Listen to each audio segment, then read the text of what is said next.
powered by the Inside the Birds podcast. Now, live from inside the Matt Black Kia Studios, it's Football at 4.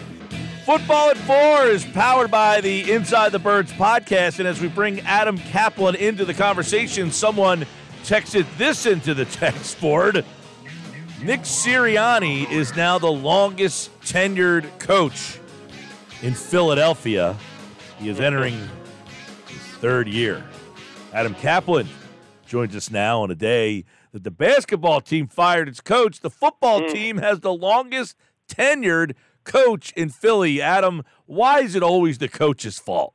Yeah, look, I know I'm in a minority. I was telling Josh off the air, I'm in a minority. I actually think Doc Rivers is a good coach. See, and I'm a huge Embiid fan, but when you have a guy who's got to dominate the basketball that much, you kind of live and die with that. And people want more ball movement. I get that, but that's the tricky part, is to get him to give up the basketball. But yet, he has to have the ball. It's really hard to do that. It's going to be interesting to see who gets the call here to be their head coach. A lot of good candidates out there. A lot of guys have been fired but have had success.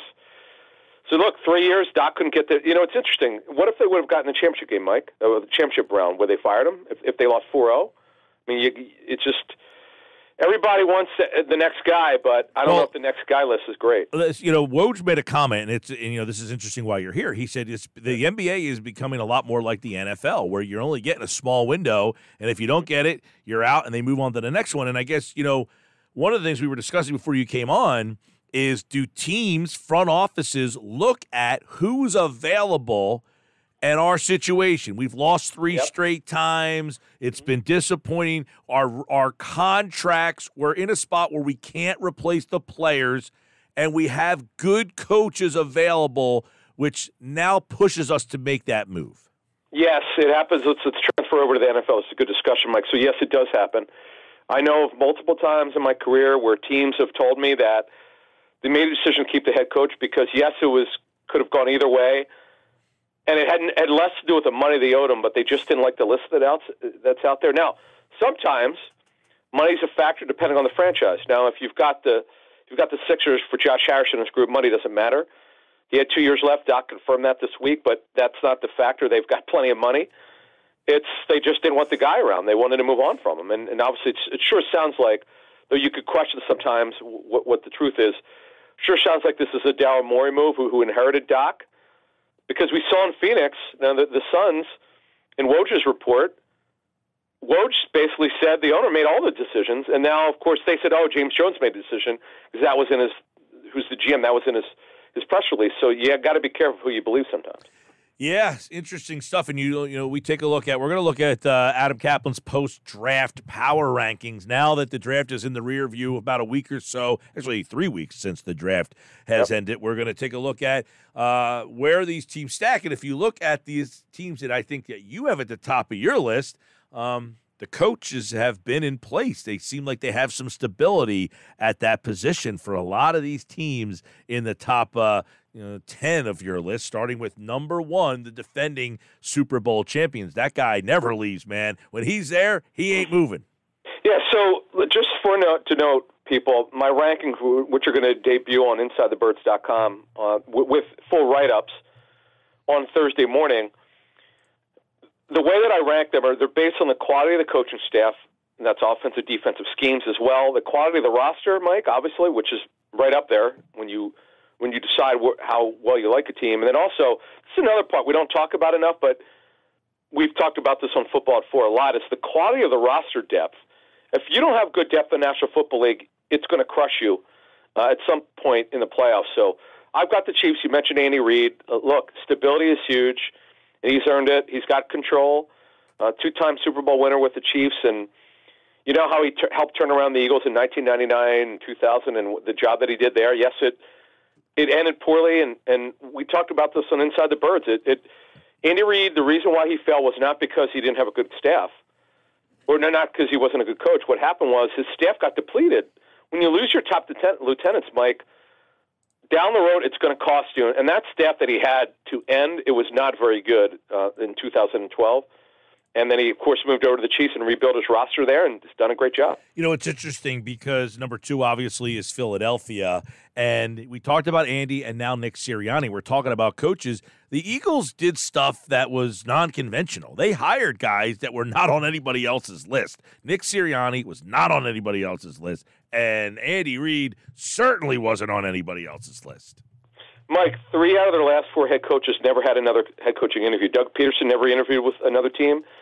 One NFC team told me then when he was hired in 2016 that they actually had him on a list if they were going to fire their head coach, but he was way down on their list. They just wanted to talk to him because of his background with Andy Reid and the Eagles and so forth and with the Packers. But he wound up only interviewing with the Eagles. Nick Sirianni never interviewed with another team. And Andy Reid, Joe Banner confirmed this for us on Inside the Birds, no other team interviewed him. I thought that was the case, but he reminded us. What do the Eagles know that the other teams don't know? It's kind of strange to me. Yeah, really. And you have Philadelphia at number 2. A lot of people have them at number 1, so you still have the Chiefs there. The Chiefs, their offseason, kind of nondescript so far. Philadelphia, a lot of people praising them. In fact, I see a lot of power rankings that have them at number 1, but you're going with the Champs 1 and Philly 2. Yeah, and Mike, it's 1 and 1A. The Eagles have lost. They're going to have a minimum of 5 new starters on defense. You can't underestimate that. You got to see how the 2 new starting safeties work. 2 older. They've got one of the oldest corner tandems in the NFL. I'm going to look that up to see if they're the oldest corner tandem. Both are over 30, or at least 30. Slay's 32, turns 33 in January, and I think Bradbury either has turned 30 or will turn 30 before the season starts. So that is really not commonplace, Mike, in the National Football League, but roster depth at certain positions is questionable. Offense is going to be fantastic. Coaching is good, but we did mention, they've lost some important coaches, so that's why I have them at number 2. All right, Adam Caplan, football at 4. San Francisco, obviously, the quarterback situation out there will be looked at a lot, but they've made, getting Hargrave, and this is a team that has a very good defense. You like them, though, 3rd best in the league. Yeah, and had Brock Purdy started a full season and wound up doing what he would do in the second half of the season, we might have him higher. But let's not forget he also is coming back from major surgery. Though I'm told that he had a less invasive surgery. Still, it's an elbow surgery for a right-handed thrower. You do worry about that. He won't throw till training camp, and we'll see how he does. But they have an outstanding roster. New defensive coordinator Steve Wilkes. I'm told they're running the same scheme as they were running before. They're going to run the wide 9 front. But, look, they've had some changes, but Kyle Shanahan still there, and they've got continuity at the head coaching position. Adam Caplan's power rankings. Cincinnati up there at number 4 is a team that obviously with Joe Burrow is going to be in the conversation most for basically his entire career, I would imagine.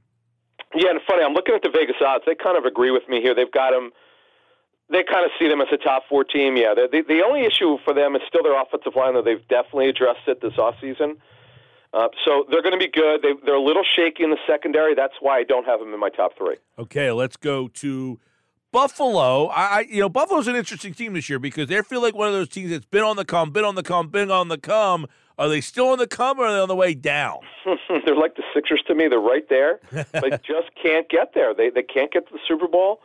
I worry about a couple things. Their offensive line isn't very good.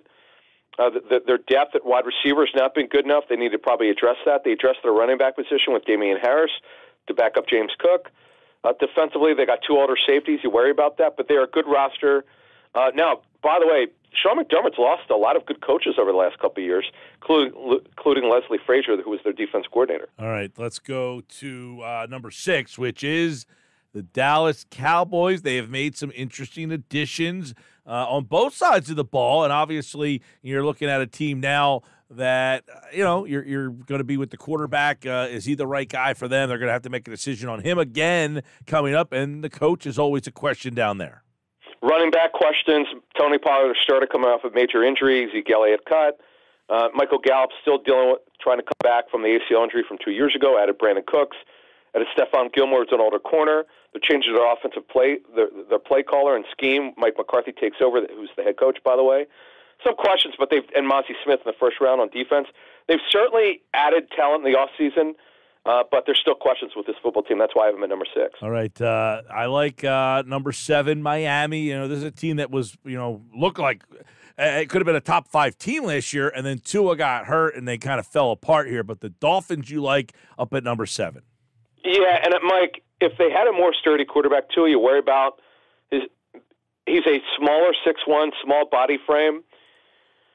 Yeah, you're right, Mike. You that's the question. You nailed it. That's why I'm at 7. They have an outstanding roster. Some questions of their offensive line, which is why they've made some moves there. But their defense is going to be really, really good. I just have questions on the offensive line and quarterback. All right, Adam Caplan's power rankings offseason. Let's take a look. Number 8, they've changed a lot of the weapons for Lamar Jackson, and now Lamar is back in Baltimore. Yeah, he's going to be back. It's just, was he going to play on a one-year deal or not? But he's got his extension. Beckham Jr. comes in there. Rashad Bateman comes back from his broken foot. Zay Flowers added receiver. The first-round pick will be the slot receiver, most likely. Devin Duvernay returns. Nelson Aguilar is there. You might remember him, obviously, with the Eagles. So they've added talent there. They're going to be – they were embarrassing a receiver last season. They're going to be much better. Very good defense, well-coached. J.K. Dobbins now is not having to deal with his knee injury. It's a good football team, and I'm expecting their passing game under new OC Todd Monken to sort of take off this season. Everybody likes the Lions, number 9. Yep. They cracked the top 10. They haven't won a playoff game since 1991. It's unbelievable. Yeah, so I have them at number 9, Mike. To make the playoffs, they're minus 160, which I think is fair. Yeah, I by the way, I'm going to pick them right now. In May, I'm picking them to win the NFC North. I believe they're going to win it. I have a little bit of some questions left in their secondary, but they're clearly the best team in that division, and I got them making the playoffs, and they're my 9th team. They're going to open the season against Kansas City. Number 10, another team that is basically associated with futility, and that's the Jacksonville Jaguars, a top 10 team. They're ready to make the jump. Mike, the over-under wins last season, and I'm embarrassed to even say this. I took the under. They were 5.5 wins. What did I miss on that one? Everyone did. No one had them making the playoffs. Vegas thinks so much of them. They're minus 160 to make the playoffs. Why? Because they're a shoo-in to win the AFC South. There's no way they lose that.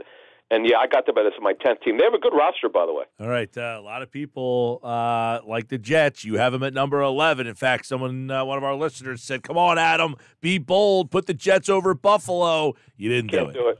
No, see, here's the thing. Yes, Rodgers is a major upgrade. He turns 40 in December, Mike. He's going to play in the same offensive scheme, exactly the same scheme with the Jets that he did with Green Bay. Nate Hackett, the OC, was the OC at Green Bay. He runs an old-school West Coast offense. Still some questions with their offensive line. Revamped receiver core, excellent defense, well-coached. I just don't think they're as good as those other teams, but it's very tight. If you put the Jets at 7 and flip-flop the Dolphins with them, I wouldn't have a problem with it. But I'm just a little bit concerned. We just can't assume Rodgers is going to be great, but I got them at 11. All right, from New York to New York. You like the Giants, but number 12. Not as much as the Jets, but right behind them. Yeah, I got to. Well, see, the line of demarcation, it really drops off here because the problem with the Giants is 7 out of their first 11 games are away, Mike. I don't understand their schedule. It's bizarre to me. I don't get it. In fact, Vegas thinks so little of them, Mike. They made the playoffs last year. They are plus 140 to make the playoffs at MGM. How about that? So they clearly don't think they're going to be a playoff team. Minus 165 to miss. So are they in my top 12? Yeah, but I think there's definitely a difference now between the Jets and the Giants. All right, Seattle's next at number 13. This was a playoff team last year. But they barely got in. They shouldn't have got in. They got the benefit of some really bad calls. Remember, the Rams were beating them. There were a bunch of bad calls in that game. In fact, if the calls were correct, the Seahawks would have been out, and the Lions, who beat the Packers on that Sunday night game in Green Bay, would have gotten in. But Geno Smith, he did play well, and they were never considering a quarterback early. That was all just bad rumors. But they're at 13, and I got the Chargers, by the way, are minus 105 to make the playoffs. I've got them at 14. I think they're real shaky. Adam Caplan, football at 4. Let's take a look at the L.A. Chargers, another playoff team last year coming in at number 14. Yeah, and also on the Chargers at 14, Justin Herbert is really, really good. They have a decent offensive line. They've upgraded over the last couple of years. But remember, Austin Eckler, is he going to be with the team this season? Defensively, they were an abomination last year. This is why Brandon Staley's just got to do a better job. He's got to get the defense going, and I don't have them making the playoffs, Mike. No playoffs for Justin Herbert. About a team that everybody thought was making the playoffs last year, coming in at number 15, the Denver Broncos. Yeah, I miss Bailey on them. I did pretty well overall in my over-unders, but, man, I missed completely on them. I bought the hype with Russell Wilson.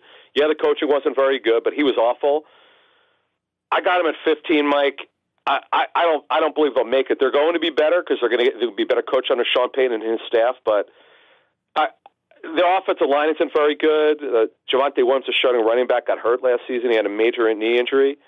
I don't see them making the playoffs, but they're certainly going to be better than last year. All right. That's Adam's top 15 as we take a look at that here on the Sports Bash Football at 4. You take a look at, let's go through the 15 again. Kansas City, Philadelphia, San Francisco, the Bengals, Bills, Cowboys, Dolphins, Ravens, Detroit, Jacksonville, the Jets, Giants, Seahawks, Chargers, and Denver, which means you got a team. I mean, Minnesota won 13 games last year, and you've got them. You got New Orleans 16, Minnesota number 17, a playoff team. Mike, here's the thing about Minnesota. This surprised me. I thought I was in the minority on this. I just thought they were so lucky with those 13 wins. They set an NFL record with most come from behind victories, I think, in the fourth quarter. And most close games also. Here's the thing, Mike. They overachieved. Their defense wasn't very good. In fact, MGM agrees with me. They're plus 125 there. I don't think they're any as good as 13-4, and I have them not making the playoffs again. I got Detroit winning that division. Pittsburgh's interesting. This will be obviously a team that didn't have a losing record in Mike Tomlin's entire career. Can they bounce back in year number 2 of Kenny Pickett? You know, Kenny Pickett, this is an unbelievable stat. He was the only NFL starting quarterback last season to not throw more than one touchdown in any game last year. How does that happen? That's embarrassing. He's way better than that. I know they've added some talent to the receiver position. They're going to get Calvin Austin back, their fourth-round pick who didn't play last year due to injury. They have to be better. They have to be better. Defensively, they have some questions, but I have them as a non-playoff team. A couple interesting teams. Number 19, Cleveland. I guess Watson's a wild card. Yeah, I'm expecting him to be better. They're right there. I would probably put if I could re-rank them, I would put them between 14 and 19. But I don't. They're going to be better with Watson. There's just something missing from that team, and obviously it would be a quarterback getting Watson for a full season. I know he didn't play well last year, but he missed obviously too much time. They're a tough team to rank, Mike, to be honest with you. I had trouble ranking them because I just don't know how good they are. Yeah, don't know what the quarterback's going to bring you this year. I mean, if he's the Houston version, what are they? Well, he was unreal in 2020. People forget they were terrible because their defense was non-competitive. That was his best year. He just was great, but their team overall was awful. And obviously Bill O'Brien in that mess. And by the way, look, they have upside there. There's enough talent for them to make the playoffs. But the problem is Watson. We just don't know who he is as a quarterback at this point. All right, couple others with Adam here. Let me give you where he's at. He's got Cleveland 19, New England 20, Washington 21. Obviously, inside the NFC East, you think they are clearly the fourth team there. Yeah, and it's funny. Washington, they were one of those teams like the Eagles, but the Eagles only have 3 1:00 games. 2 out of the 3 of them are against Washington. That tells you a lot. And they just don't no quarterback. That's the problem. Sam Howell is. I mean, when I say no quarterback, he's not a guy that a lot of teams thought a lot of. He was a 5th-round pick. We'll see. But they want to run the ball, win with defense. Good luck with that. All right. Next up is Carolina, then Green Bay, who obviously is got a completely different quarterback situation. Let's say the kid Love can play. Is this a team that's still just not good enough? I mean, Jordan, you talking about Jordan Love and Green Bay? Yes. Oh, they could be over 500. No question. I mean, they could be 9-8 if he's good. I know talking to them, they thought he really did well last offseason. You know, the offense that they run, that old school West Coast offense, is completely different than at Nevada. And you got to give the guy time. And he took to their offense. It took him a little while. I know he came in against the Eagles and did well, and that Eagles were not able to prepare for him because they didn't know he was going to play. But he's got a lot of talent. He could run, and he's got a good arm, and he's a pretty good high-character kid. It's just you got to be patient. But the one thing about Green Bay before we get out of here, they have no veterans at receiver or tight end. They're all first- and second-year players. All right, here we go. Couple more before we rock to the end here. You got Green Bay. You got Tampa Bay. We know they're going to struggle. Vegas with Jimmy Garoppolo, new look there. You got Tennessee that still has Henry and still has their quarterback there, and they were kind of in the mix last year, but you see the Titans way at the bottom. Yeah, they're a mess. Their offensive line's a mess. They're in a total rebuild here. They need they hope they've got their quarterback for the future. We'll have to see with Will Levis, who dropped to the second round, but yeah, and then we rounded out with the Bears with Justin Fields, who I seem to be in the minority with people. I really like him.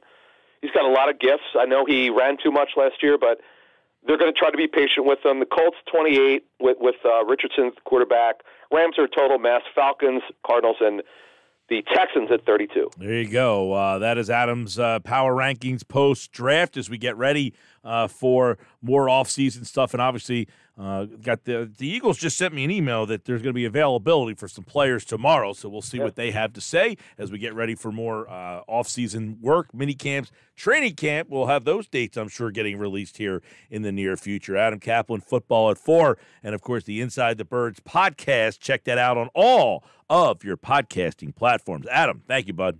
Thank you.